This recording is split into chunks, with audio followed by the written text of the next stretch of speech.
छांगुर के वो 3 गुर्गे कौन जो बोले योगी की सरकार जाने दो फिर करेंगे हिसाब। उधर कोर्ट में हुई छांगुर की पेशी, इधर आरोपों पर पहली बार क्या बोला छांगुर। एटीएस की पूछताछ में आए 4 ऑफिसर के नाम जो छांगुर के बने थे मददगार। उधर छांगुर बाबा की कोर्ट में पेशी हुई, उसे जेल भेजा गया। इधर छांगुर के गुर्गों ने गवाह को धमकी दे डाली और जो कहा है उसे सुनकर योगी को भी गुस्सा आ सकता है। छांगुर की पोल खोलने वाले गवाह हरजीत ने उतरौला थाने में दी अपनी तहरीर में लिखा है, 3 जुलाई को मैंने एक बयान दिया था और पुलिस कार्रवाई से संतुष्ट था, लेकिन 7 जुलाई को जब सामुदायिक स्वास्थ्य केंद्र गैंडास बुजुर्ग में दवा लेने जा रहा था, तभी उतरौला चौराहा डुमरियागंज रोड पर 3 लोग रियाज पुत्र मोहम्मद अहमद, नवाब पुत्र इस्लाम और कमालुद्दीन पुत्र नन्हे घात लगाए बैठे थे। इन्होंने रोककर पहले गालियां दी, मारपीट की और फिर धमकी देते हुए कहा 24 घंटे के भीतर लखनऊ जाकर अपना बयान वापस ले लो, नहीं तो जान से मार देंगे। योगी आदित्यनाथ की सरकार कब तक रहेगी, बाद में हिंदुओं का हिसाब किया जाएगा।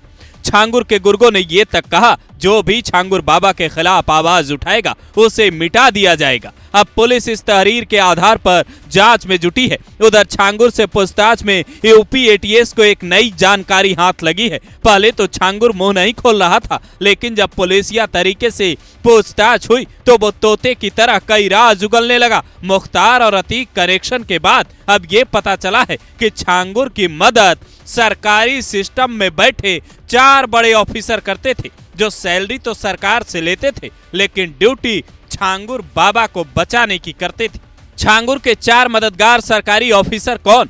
एक एसडीएम, 2 सीओ और 1 इंस्पेक्टर ने छांगुर की भरपूर मदद की। ये चारों ऑफिसर साल 2019 से साल 2024 के बीच बलरामपुर में तैनात रहे हैं। आरोप है इंस्पेक्टर ने छांगुर के खिलाफ आवाज उठाने वालों का मुंह बंद किया। जमीन कब्जाने और बुर्का उड़ाने के छांगुर के खेल को इन्होंने दबा कर रखा। बावजूद इसके छांगुर मीडिया में ये कहता है, मैं निर्दोष हूँ। अब उसका ये बयान सुनने के बाद यूपी एटीएस इस एंगल पर भी जांच कर सकती है कि अधिकारियों का नाम लेकर छांगुर कहीं खुद को बचाना तो नहीं चाहता। मीडिया रिपोर्ट कहती है, छांगुर अपने बेटे महबूब को सारी कमान देना चाहता था, लेकिन उसकी कथित प्रेमिका नीतू उर्फ नसरीन इसके खिलाफ थी। इसीलिए वो लंबे वक्त तक छांगुर के साथ लखनऊ में रुकी रही। वो चाहती थी छांगुर उसे सब कुछ हैंडओवर कर दे और फिर दोनों विदेश भाग जाए। हालांकि इससे पहले ही छांगुर और उसकी कथित प्रेमिका पकड़ी गई और यूपी एटीएस के शिकंजे में अब रोजाना नए नए राज ये लोग उगल रहे हैं। पता ये भी चला है कि छांगुर गजवा ये हिंद बनाने की प्लानिंग में था। उसने बाकायदा इसके लिए अपनी फौज भी तैयार की थी।